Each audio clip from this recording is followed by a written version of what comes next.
Tudo bem, e você?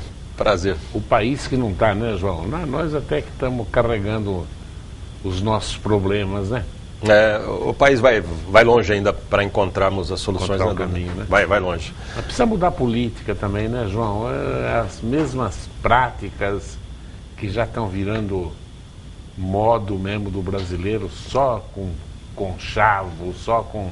Aonde vai terminar isso, né, João? Eu não esperava muito, Duda, desse governo que está aí, porque é um governo que nem foi eleito, né? Ele assumiu na esteira da cassação. E é o PMDB, né? O PMDB hoje significa velha política. Pode-se dizer que não há ainda nada que mostre corrupção, roubo, mas o jeito de fazer política é a mesma. Essa indicação do Moreira Franco, por exemplo, que o Temer fez, mostra claramente isso. Teve um exemplo recente com a Dilma, ficou feio, o país rejeitou, até a justiça rejeitou, ele vai e faz a mesma coisa. Quer dizer, é muito compromisso pessoal um com o outro, né? Do Lobão também é um absurdo. Lobão, né? Bom, Lobão, né? Lobão, o nome já diz. Lobão.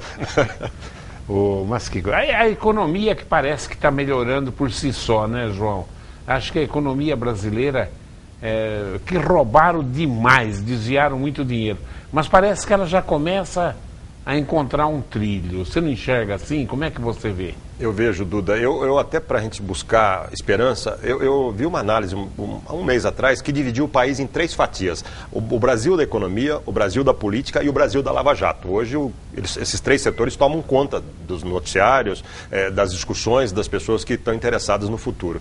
E o Brasil da Lava Jato caminha para uma estabilização, caminha para as condenações que tem que haver, depois os recursos. O Brasil da política, é isso que nós acabamos de dizer, é o Brasil velho, porque o grupo que assumiu é um grupo que representa a política velha. Mas se fizer ainda a lição de casa, eu acho que dá para levar até 2018. E o Brasil da economia, esse sim é o que está melhor. Essa fatia de tudo isso que a gente enxerga é a que está melhor, porque tem gente séria e competente lá na equipe econômica que está fazendo o que tem que ser feito, está fazendo o óbvio, o racional e o simplificado. Por isso é que a coisa começa a andar e dá alguma sinalização de esperança para a gente. Eu sinto isso também, sinceramente. Agora a segurança, né, João? Vê o que agora foi a vez do Espírito Santo. Que loucura, que absurdo. Mais de 130 mortos numa semana, em 8 dias. Aonde que nós vamos parar, João?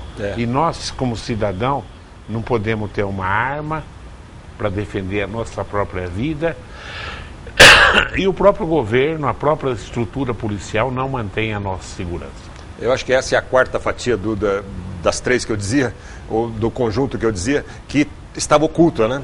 E ela agora aflorou. Nós tivemos em Bauru mesmo um exemplo, né, daquela rebelião com fuga lá do antigo IPA, foi algo que nos deixou perplexos, assustados, embora soubéssemos sempre, como o Brasil inteiro sabe, que a situação carcerária, que a situação do crime organizado é sujeira que a gente varre para debaixo do tapete, sempre, os governos principalmente.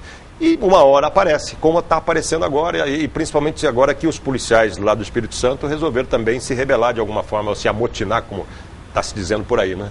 Então, são problemas que o Brasil sempre teve, foram se acumulando. Nós omitimos isso o tempo todo, os governos omitiram, e em algum momento aparece, principalmente nos momentos de crise, né? Porque essa mesmo do Espírito Santo, o pano de fundo é a crise econômica, a falta de reajuste que os policiais alegam, e etc, etc. Aí entra o tempero da intolerância, o tempero de que hoje ninguém se dá o dever mais, até mesmo a polícia, em alguns casos, de cumprir estritamente o que está na lei, né?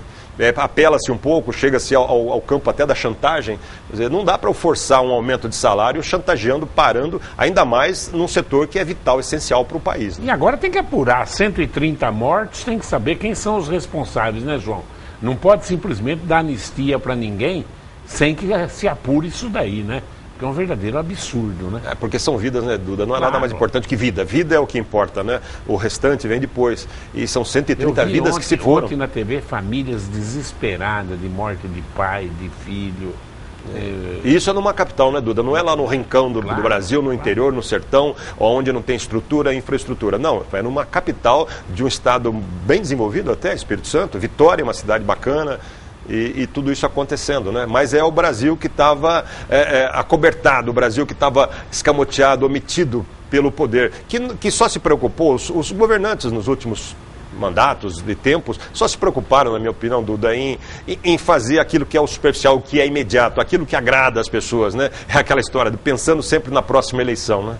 Criou-se muitas situações artificiais e não se resolveu outras estruturais. A da segurança pública é uma situação estrutural, como é da Previdência, como são tantas outras, que os governos não querem botar a mão, porque é complicado, é impopular, gera muita polêmica, gera muito desconforto.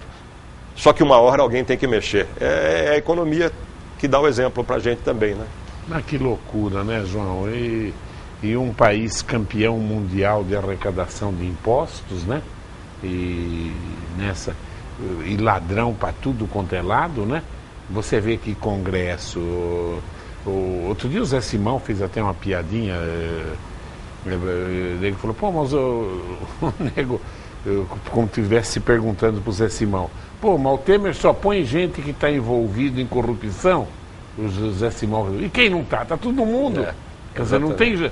Acho que quem ele escolhe, daí a pouquinho... Não dá para escolher, é só cara envolvido em crime de corrupção, né, João? Se for passar o Brasil a limpo 100% no campo da política... Acho que não sobra 1%. Não sobra. Né? E se for passar também no campo da vida em geral, Duda, você vê lá mesmo em Espírito Santo, como você estava dizendo, quanta gente saqueou supermercado, loja de imóveis, gente que em tese não é criminosa, mas aproveitou a oportunidade e botou seu instinto animal para fora, né? Animal, quer dizer, até é chato falar instinto animal, porque o animal não rouba. O animal sobrevive, é violento pela necessidade. Mas isso está dentro da sociedade, está arraigado. Então não é só a classe política, né? Ela é o reflexo do que nós somos. O Brasil precisa mudar, as pessoas precisam mudar, todo mundo botar a mão na cabeça, na consciência, ver o que está fazendo de errado e tentar melhorar. Não tem outra saída. É difícil também fazer isso, porque não tem ninguém que vai determinar, não tem ninguém que vai mandar fazer isso e nem uma varinha de condão. Isso teria que ser um pacto quase que espontâneo das pessoas, vendo que nós estamos no fundo do poço e que não tem outra solução, senão todo mundo colaborar um pouco, né? E trabalhar. Trabalho, que é uma coisa que precisa muito também. Trabalhar de verdade, né, Duda? Não é tão complicado assim, eu imagino, sair de uma situação como essa. O sistema capitalista tem uma dinâmica que ele acaba empurrando a gente para uma outra etapa, ele se recicla, ele se renova, e a crise econômica que tanto nos assusta não é uma coisa que seja definitiva, ou que seja o fim do mundo. Nós vamos sair dessa, mas nós precisamos ajudar, precisamos colaborar também para não só a economia, mas a sociedade ser um pouco melhor. E aí a violência, a segurança pública, a ética, as relações entre as pessoas sejam melhores, né? Porque senão esse país fica insuportável. Só o carnaval e só o futebol não vai conseguir aplacar essa animosidade toda que a gente vê por aí nas ruas, na rede social principalmente, né? Absurdo, a rede social chegou no nível de absurdo, as pessoas intolerantes, arrogantes, botando para fora tudo que elas têm de ruim dentro de si. Calúnia. Claro que não são todos, né? Não vamos generalizar, mas é verdade, é um clima de separação de classes, de tudo, né, João? É a era da mentira, né, Duda? Você vê a mentira elegendo presidente de república por aí, né? Como a gente viu lá nos Estados Unidos, bate-se tanto... Nos Estados Unidos não, aqui também. Aqui também. A Dilma foi reeleita dizendo que o Brasil estava uma maravilha, escondendo a situação que já era caótica do país, né? Exatamente. Nessa outra. Agora, lá nos Estados Unidos também, eu queria a tua opinião também. Mas que loucura, o cara parece que é completamente desmiolado mesmo, né? Antes eu achei, um cara de direita, né, tal. Mas não é só isso, né? Ele é um radical que não interessa para o mundo hoje uma figura dessa, né, João? A gente sempre soube, como você disse, que ele era de direita. A gente tem que aceitar que a direita assume o poder também, como a esquerda assume, o centro assume. Mas eu sempre quis crer, e ainda creio, Duda, que as instituições controlam os homens, né? As instituições fortalecidas, e lá nos Estados Unidos elas são muito fortalecidas. Lá nos Estados Unidos. A Constituição lá é simples, tem muito pouca emenda e ela determina as situações. Então eu acredito que ainda as instituições, a própria forma de ser do norte-americano vai controlar os ímpetos malucos desse presidente da República. E ele recentemente, a semana passada, eu li uma matéria que diz o seguinte, que ele já está com o saco cheio do governo, do poder, do ritual do poder. É muito detalhe, é muita regra, é muita burocracia. E ele é o tipo do cara que lá na iniciativa privada mandava e fazia e acontecia. E no Estado não é assim, você não faz o que você quer, você tem que seguir as normas, tem que seguir, principalmente a norma constitucional, tem que seguir os ritos, tem que seguir a diplomacia, que ele também não está seguindo, o que diz a diplomacia. Mas ele só se rodeou de pessoas radicais, né, João?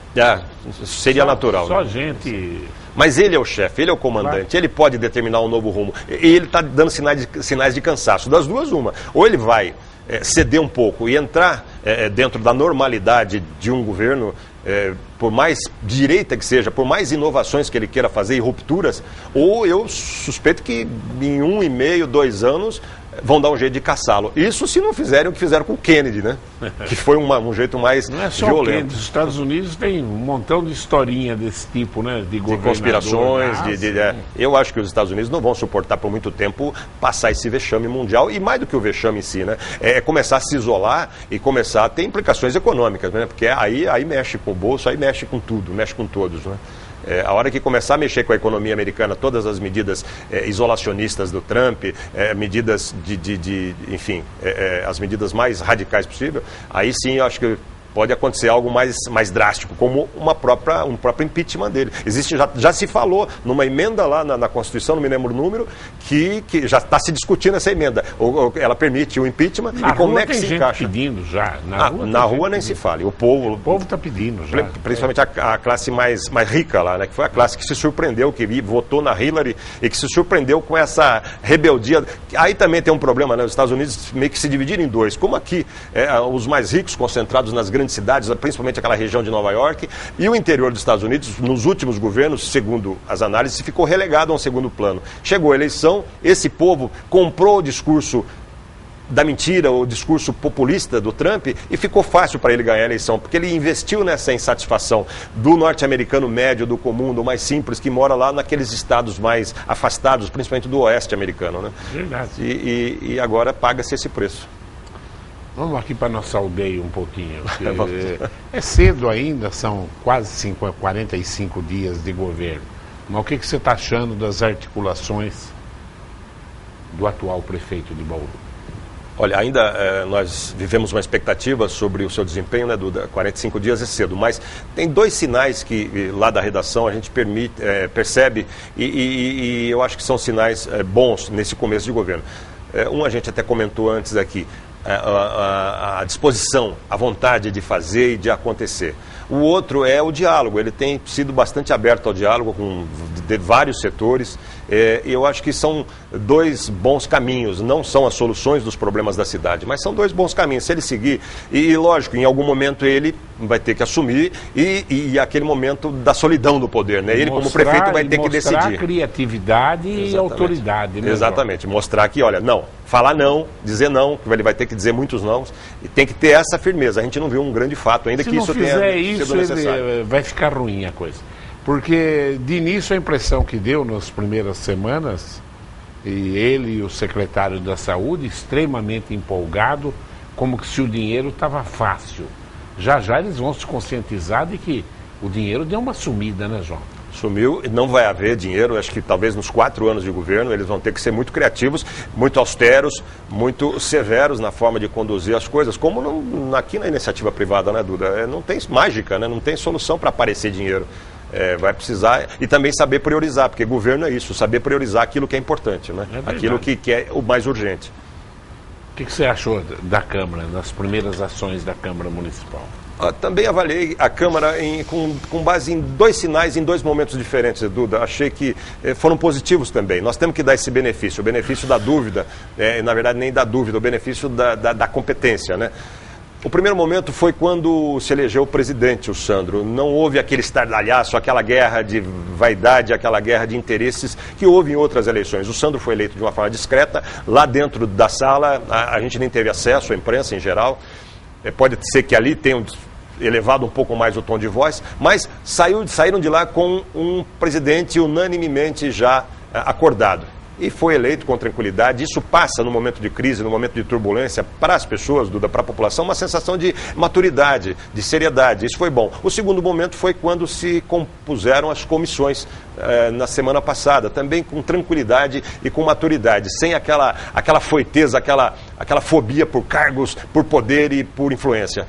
Foram dois bons sinais dessa nova Câmara, que tem gente experiente lá. Você tem Chiara, você tem o Segala, tem o próprio Sandro já, a Thelma e alguns outros que eu não me lembro, que vão dar o tom de experiência, e os que estão chegando também acompanharam as últimas legislaturas e sabem que a população espera muita seriedade, não há espaço para brincadeira mais. Acho que nesse país em nada mais tem espaço para brincadeira. Ninguém mais pode errar, né, João? Não dá tempo. Nem o empresário, nem ninguém, né? Ou toma medidas corretivas em tempo hábeis, ou as coisas realmente escapam da mão, quer seja político, governador e etc. Né? Eu acho que a situação está extremamente caótica, né? Não tenha dúvida, e não dá para ficar inventando muito também, não. Faça-se o simples e o racional. É a hora do racional e do simples. Não, eu na primeira vez que... Claro, está entrando agora em política o secretário da Saúde aí. Mas na hora de derrubar o pronto-socorro e não sei o que lá e eu falei, escuta, mas e dinheiro? Não, dinheiro tem. Falei, mas onde que esse cara está vendo dinheiro? Então ele é um gênio, rapaz. Sabe o que eu acho, Duda? Ele esteve lá no Ministério da Saúde nos últimos tempos. E lá a situação é outra, né? Apesar de Brasil estar também com a economia combalida, mas a situação lá no governo federal é outra, o dinheiro flui mais.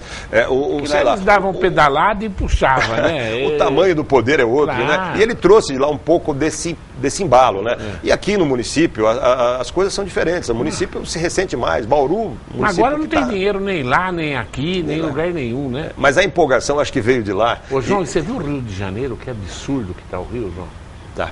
Que absurdo. E olha que o governo federal ajuda muito, porque o Rio é um cartão de visitas do Brasil, né? O Rio é Rio, né? É turismo, os políticos de lá eram ou são ainda influentes. E o Rio foi muito ajudado, e mesmo assim a situação só não virou um Espírito Santo antes porque o governo federal interveio.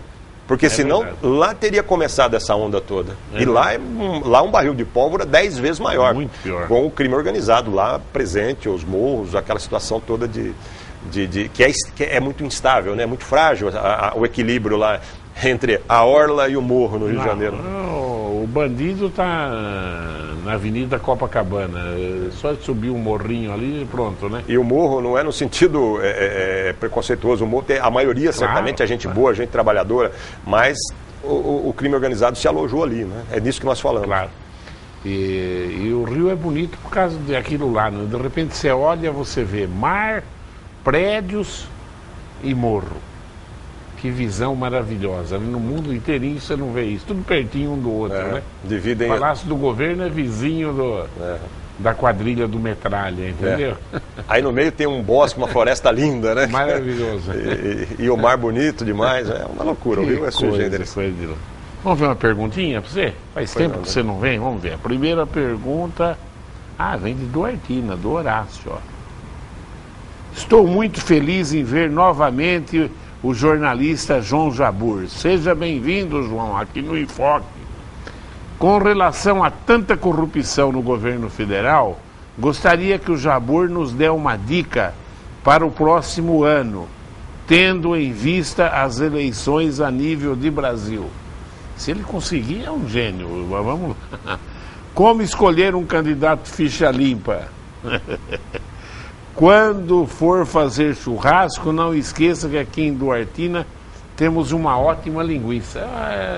Você já experimentou linguiça lá? Eu já, inclusive, já fui a Duartina para comprar e comer numa lanchonete lá, porque as lanchonetes lá, Duda, não sei se ainda é assim, elas têm a linguiça fabricada lá e servem pra gente. É uma delícia, viu? É boa? É uma linguiça mais leve, muito mais saborosa. Ali na fazendinha, todo ano, aquela linguiça que você também come lá, a gente busca em Duartina. Quilos e mais quilos. Então eu já conheço, viu, Horácio? Muito bom. É muito bom. O que você falaria? Bom, quem nós vamos colocar o Horácio está preocupado. O ano que vem tem eleição, João. O que nós vamos fazer? Horácio, como disse o Duda, seria um milagre conseguir indicar alguém garantidamente competente e honesto. 2018 ainda tem um tempo até lá. eu recomendaria. Adote o procedimento básico de verificar a história, de checar, acompanhar os debates, aquilo que os candidatos vão prometer, principalmente a história deles. Pesquise de todas as formas. Hoje é muito fácil pesquisar qualquer coisa, né? O Google está aí e outros buscadores para você dissecar a vida de qualquer pessoa, até das pessoas mais simples. Então tem ferramentas à disposição. E acompanhe os debates. No mais, eu acho que é a gente acompanhar o dia a dia, né? Não podemos nos mobilizar apenas na época da eleição e ficar com essa preocupação apenas nos meses que antecedem. Nós temos que o tempo todo nos mobilizarmos. O Brasil deu demonstrações de que quando foi para a rua, foi o único momento em que o povo fez aquilo, ou os políticos fizeram aquilo que o povo queria. Foi só nos 2, 3 momentos em que nós enchemos as ruas. Porque no mais, se deixar por conta deles lá em Brasília... E a Lava Jato está aí ainda por causa disso, porque o povo foi para a rua, né, João? Sim, defendendo a Lava Jato. Agora, a garantia. Não sei se você viu, a Isto É, a Veja, todo mundo estão colocando que estão aprontando o fim da Lava Jato, que a conspiração está montada.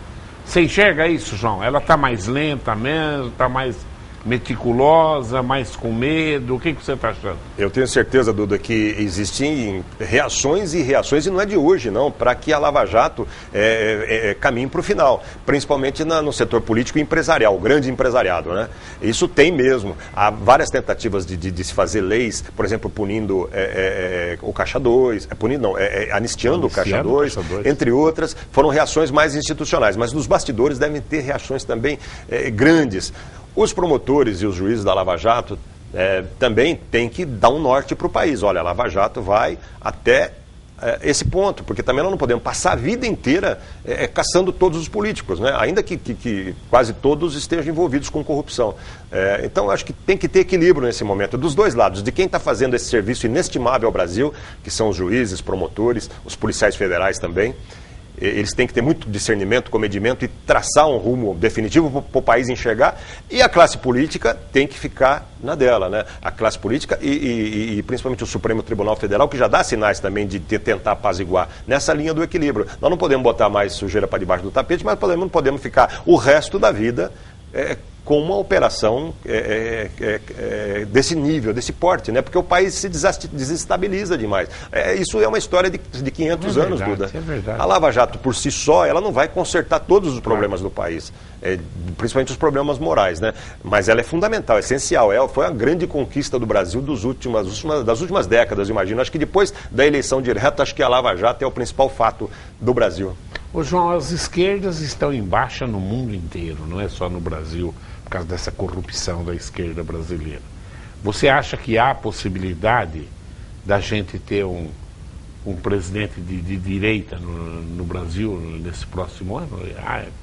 Eu acho que há sim, Duda. Há um esgotamento das chamadas verdades, né? Principalmente as ideológicas, né? Muitos modelos se esgotaram. E eu acho que essas reações mais à direita no mundo, Trump, lá na França, a Marine Le Pen, que deve ganhar a eleição, é um sinal de que o povo quer experimentar outras situações, outras propostas, outras alternativas, embora muitas delas às vezes perigosas até, né? Você ir muito à direita, você tolhe uma série de direitos que foram conquistados durante muitos anos, com muita luta, né?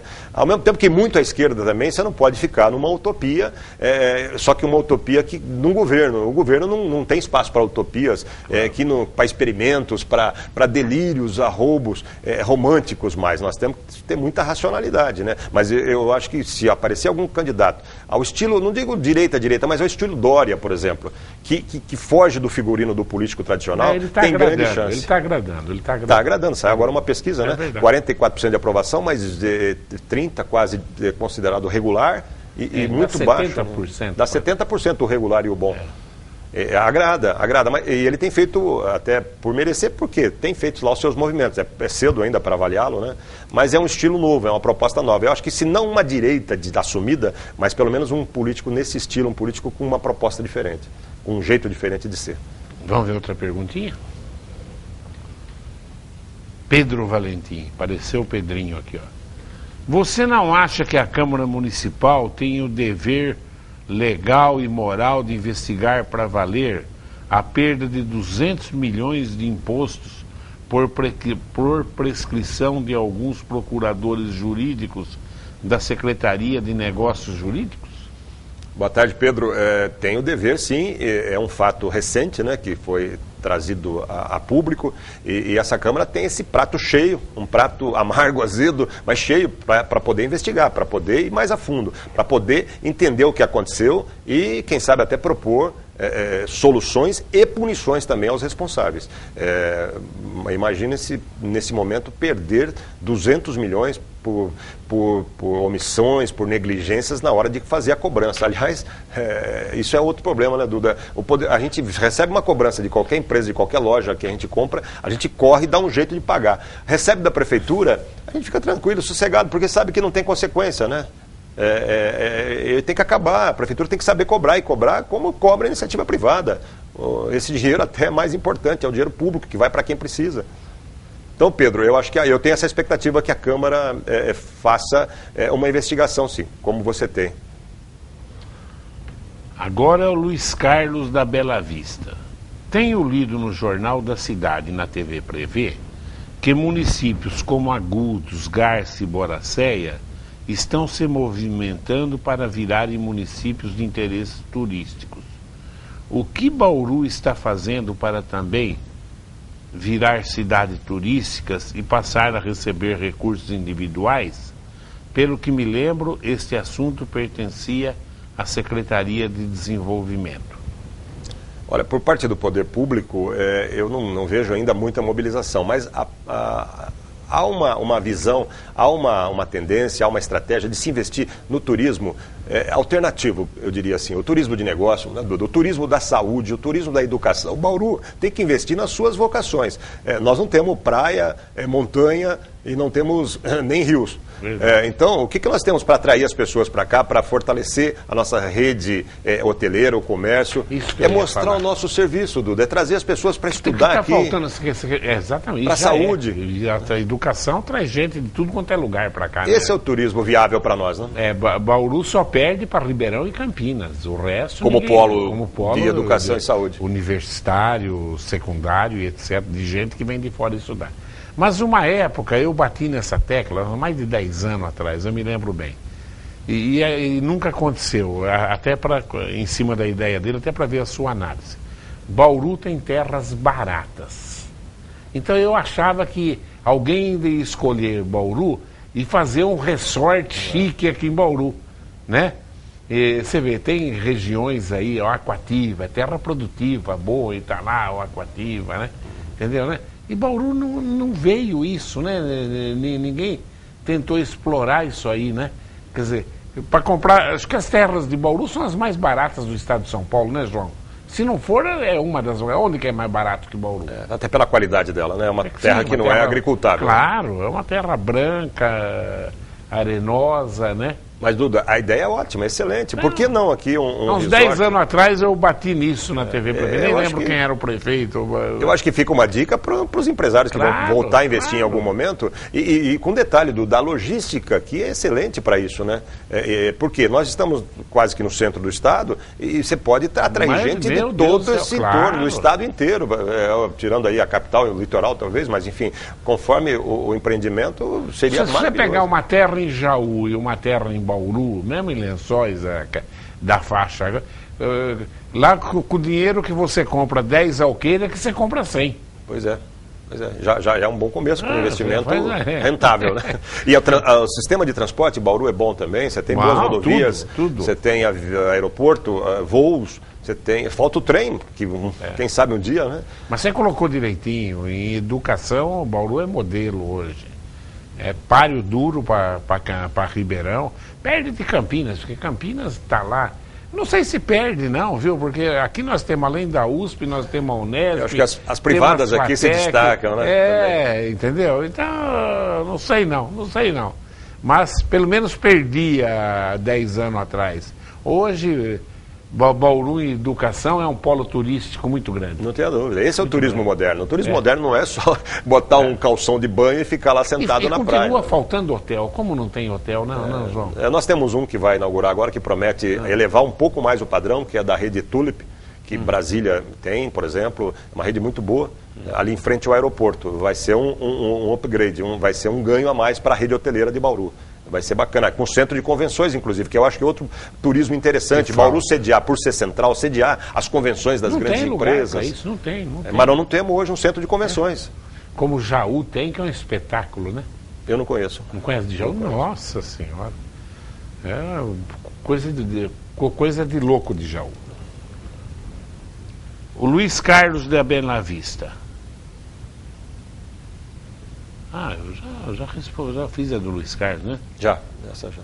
Que o assunto pertencia à Secretaria do Desenvolvimento. Por sinal, a Secretaria de Desenvolvimento tem lá a Aline Fogolin, que foi do Sebrae, que já esteve em São Paulo por muito tempo, que é muito competente para pensar e deve empreender muitos projetos nessa área, viu? É uma secretária que, preste atenção, vai se destacar muito nesse governo, a Aline Fogolin. Escuta, me responde o seguinte, né?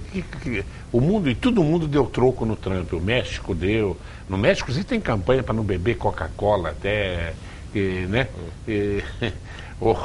O presidente do México chegou a falar assim, se a gente parar de mandar cocaína lá para os Estados Unidos, o próprio americano vai derrubar o muro que o Trump quer fazer, né? Entendeu, né?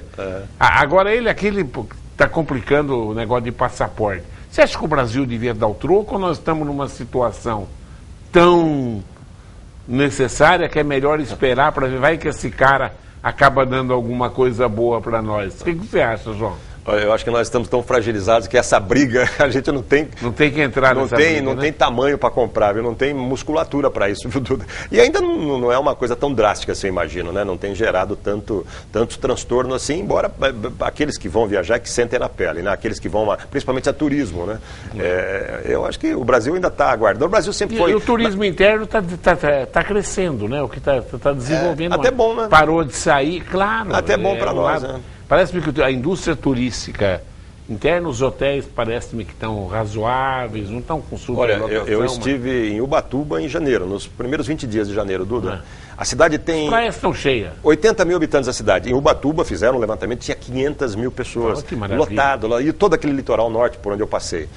Então, as pessoas guardaram e foram, e o turismo ainda é algo que o brasileiro prioriza bastante, né? O seu lazer, principalmente. Que imagem que você tem do Alexandre de Moraes? A hora que eu vejo tagarela do jeito que ele é, e que currículos, de ouvir o currículo dele, o homem tem um currículo invejável, né? Ele é muito bom na teoria, né? Embora a Folha de São Paulo, a semana passada, tivesse mostrado uma espécie de plágio que ele teria feito lá de um trabalho, se não me engano, da Espanha, de Portugal, da Europa, num dos livros dele. Isso está em aberto ainda, é uma discussão, pode ser que ele comprove o contrário, mas independentemente disso, ele tem um histórico, é um sujeito diferenciado, é uma cabeça privilegiada na área do direito. Acho que só a inteligência emocional dele é que precisa ser melhorada. Ele é muito midiático, é muito voluntarioso, o ego dele às vezes sobrepõe um pouco a capacidade técnica, ou muito até. E isso arruma os problemas que ele tem arrumado, e isso causa as rejeições que tem causado a ele. Mas ele, enquanto um pensador da área jurídica, ele é muito bom, tem livros publicados. Eu, inclusive, estudei em livro dele. Ele é um especialista em Constituição, portanto, adequado para o Supremo. Dele é maravilhoso. Mas acho que ele precisa ter um pouco mais de calma, de pensar um pouco mais nas suas atitudes e no seu comportamento, porque, aliás, nós vivemos uma era midiática, né? Uma era em que as pessoas querem o tempo todo se colocar, confirmar o seu eu, né? Confirmar a sua existência, e isso atrapalha os planos. Está aí um grande exemplo, um exemplo nacional, né? O ministro Alexandre de Moraes, que tem escopo, tem consistência teórica para assumir um cargo dessa envergadura, mas desliza. Fala demais. Fala demais. É isso. E o Sarney? A gente achava que o Sarney tinha morrido, já só não tinha enterrado. Agora voltou fazendo... Deve estar envolvido na Lava Jato até o pescoço, né? Para ele querer voltar e botar o Lobão lá. Como é que você enxergou? Ele saiu de cena, né, Duda? Mas ele tem uma saúde invejável, né? Ele saiu de cena, até porque não foi eleito, se não me engano, não me lembro como foi, mas ele está sempre nos bastidores. Quem é político uma vez, político eternamente, principalmente esses mais tradicionais, esses mais da política antiga, né?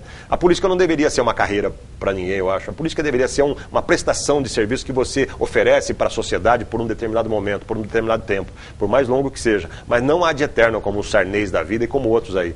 E esse é o Sarney. Mas ele não tem tanta força mais. Embora com o Temer talvez tenha algum espaço, consiga emplacar uma ou outra. Mas eu acho que é uma era que já está ficando para trás. A era do Sarney, felizmente. Ô João, todos nós achamos que tem que ter uma reforma na Previdência, tem que ter. Mas a grande verdade, o grande caos da Previdência é o papel diferente, o tratamento diferente que tem os funcionários públicos em relação aos outros tipos de atividade, né? Eu vi uma pesquisa uma vez, parece-me que o custo da Previdência, 70% é com funcionários públicos aposentados. E o número de pessoas que não são funcionários públicos que são aposentados é 90%. Entendeu? Então só 10% é funcionário público e gasta 70% da Previdência. Agora, estão falando em reformar tudo, mas ninguém toca nisso, João. Esse é talvez a quinta fatia, né, do Brasil, que estava ali escamoteado, escondido, e que vinha se avolumando também e agora explodiu na forma da Previdência. Eu acho que a base da Constituição brasileira, que todos invocam a todo momento para defender os seus direitos, é a isonomia, a igualdade, Duda. Então, entre o servidor público e o servidor privado, tem que ter igualdade. Não há sentido em um ter mais benefícios do que o outro. Ambos contribuem para o Brasil, contribuem para que esse país seja forte. Então, eu acho que é hora de tocar nessa ferida e é hora de igualar as condições. Algumas já foram até igualadas, né? Algumas coisas já foram feitas, mas é preciso dar mais isonomia para o trabalhador da iniciativa privada, que trabalha muito também. E como é que pode mexer? Está quebrado com pessoas que aposentam com 900 mil reais por mês, João? É um pouco duro de acreditar, né?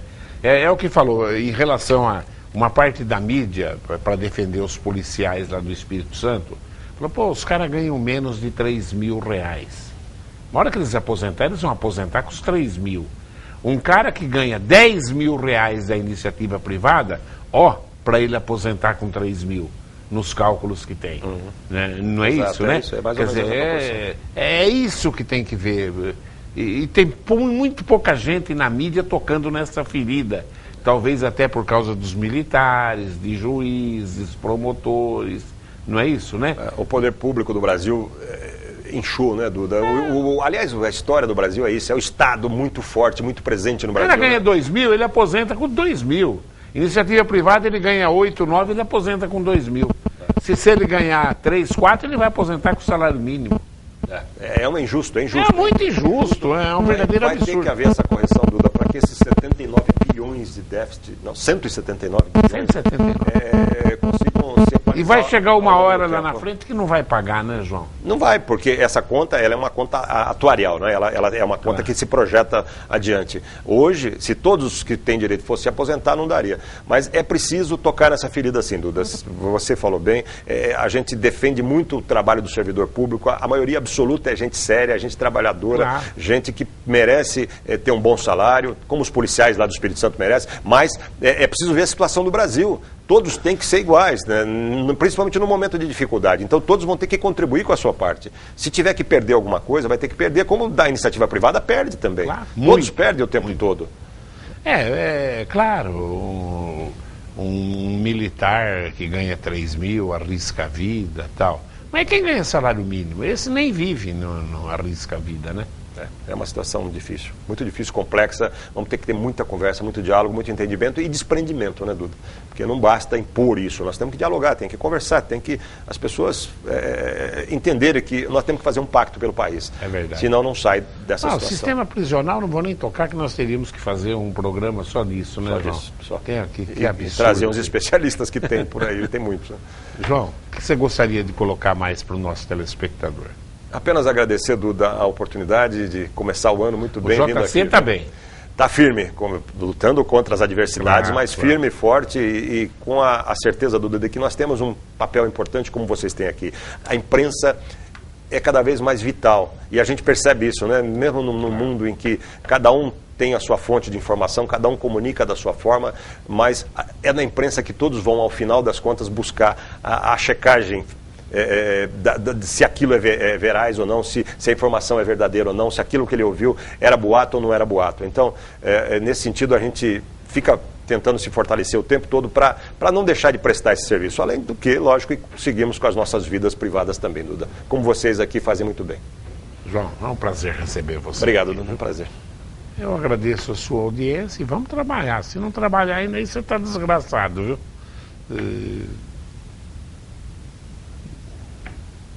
E rezar, diz que Deus é brasileiro, quer dizer, lógico que ele deve ter esquecido um pouquinho, porque é tanto ladrão que ele deve estar olhando por pessoas que precisam mais, mas ele vai voltar a cuidar de nós.